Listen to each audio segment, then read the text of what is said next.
في هذا الفيديو إن شاء الله سنقوم بإتمام فقرة الدرس، الفقرة الثالثة كبيرة، حل المسائل. إذا لكي نحل مسألة حلها يكون على شكل نظمة، أولا يجب أن نتبع الخطوات التالية. أولا قراءة النص المسألة جيدا وفهمها. ثانيا اختيار المجهولين الملائمين. ثالثا ترجمة نص المسألة إلى نظمة. ثم ثالثا الرجوع إلى المسألة.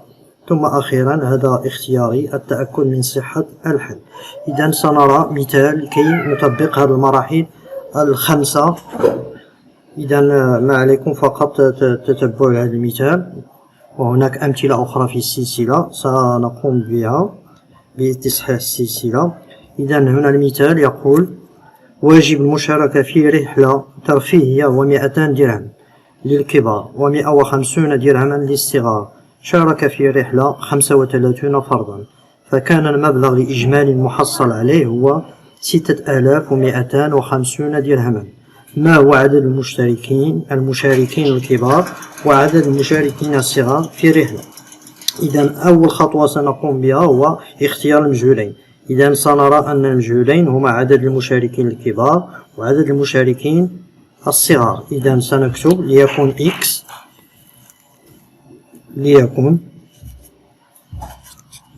X هو المشاركين، عدد المشاركين الكبار، و Y هو عدد المشاركين الصغار.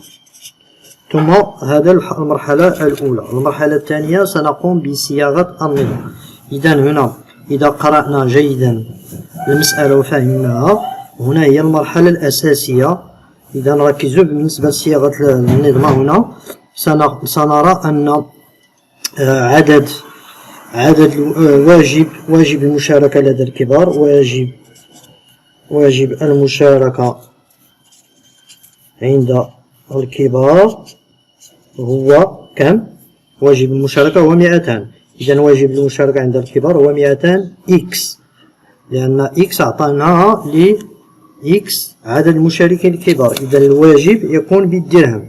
إذا واجب المشاركة عند الكبار هو 200 X. ثم واجب المشاركة عند الصغار هو قلنا هنا 150 درهما بالنسبة للصغار. إذا الواجب المشاركة عند الصغار المجموع سيكون 150 X. ثم بعد ذلك نلاحظ أن مجموع الأفراد، عدد الأفراد هو كم؟ 35.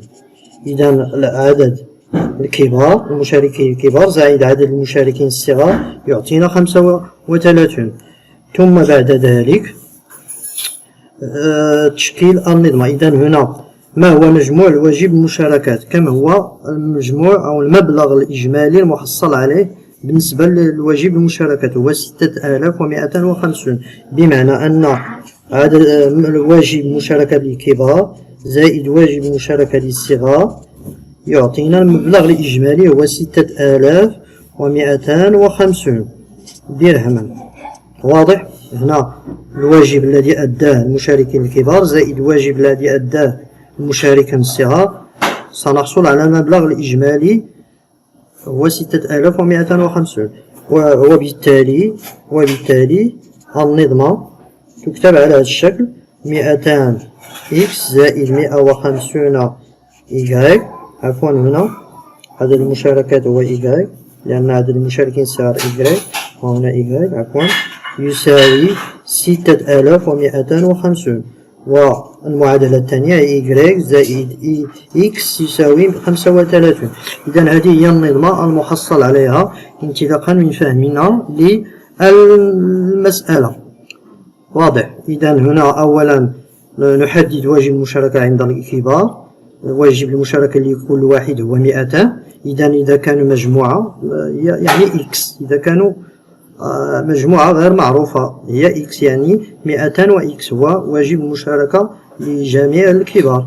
وبالنسبة لواجب المشاركة عندي الصغار لكل واحد هو 150. إذا كانوا عدة مشاركين صغار يعني 150 إيكغيك. ثم عدد الأفراد هو مجموع المشاركين الكبار زائد مجموع المشاركين الصغار هو 35 إكس زائد إيكغيك.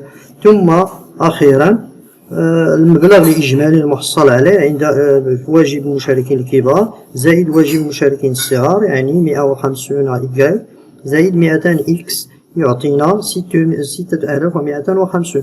وبالتالي ممكن أن نحصل على هذه النظمة. المعادلة الأولى المبلغ الإجمالي والمعادلة الثانية عدد الأفراد. واضح. الآن سنمر إلى حل هذه النظمة. النظمة على هذا الشكل 200 إكس زائد 150 إيكغيك يساوي 6050. إكس زائد إيكغيك يساوي 35. إذا نسمي هذه الأولى المعادلة الأولى. المعادلة الثانية إذا هنا سأفضل طريقة التعويض لأن لدي هنا إكس زائد إيكغيك يساوي 35. نأخذ المعادلة 2 إكس زائد إيكغيك يساوي 35 ونكتب إكس بدلالة إيكغيك. إكس يساوي 35 ناقص إيكغيك. إكس بدلالة إيكغيك. ثم بعد ذلك نأخذ المعادلة 1 ونعوض إكس ب 35 ناقص إيكغيك.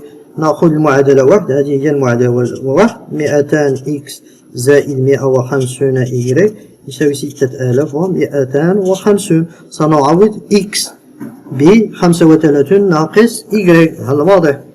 إذا سأكتب 200 سأعوض إكس ب 35 ناقص إيكغيك زائد 150 إيكغيك يساوي 6250. ثم أنشر 2 في 35 70.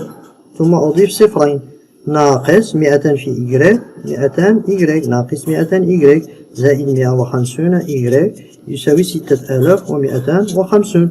ثم الآن سنقوم بتبسيط هذه المعادلة. سنكمل.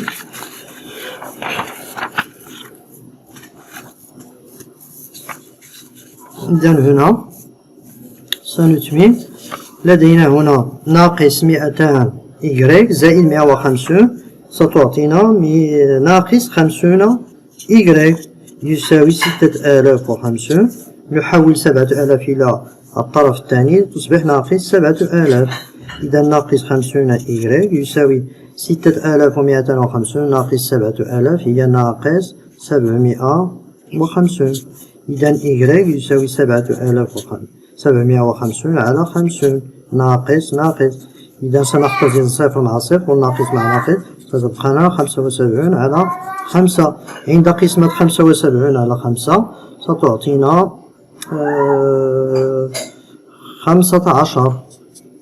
15. إذا إيكغيك يساوي 15. سنأخذ المعادلة إكس يساوي 35 ناقص إيكغيك ونعوض فيها إيكغيك. إكس يساوي 35 ناقص 15 تساوي إكس تساوي 10 أو 20.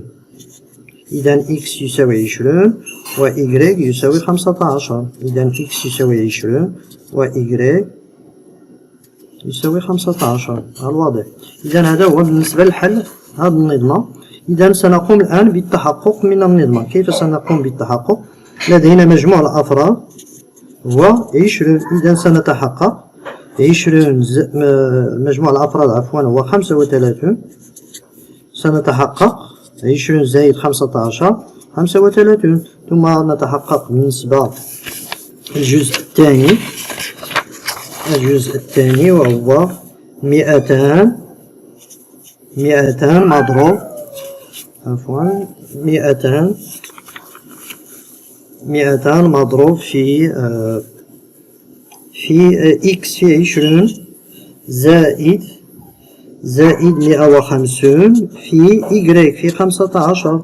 ثم يساوي 2 في 2 4 نضيف 3 أصفار زائد 15 في 15 225 ثم نضيف صفر. 4000 زائد 2250 هي 6250. هنا المبلغ الإجمالي.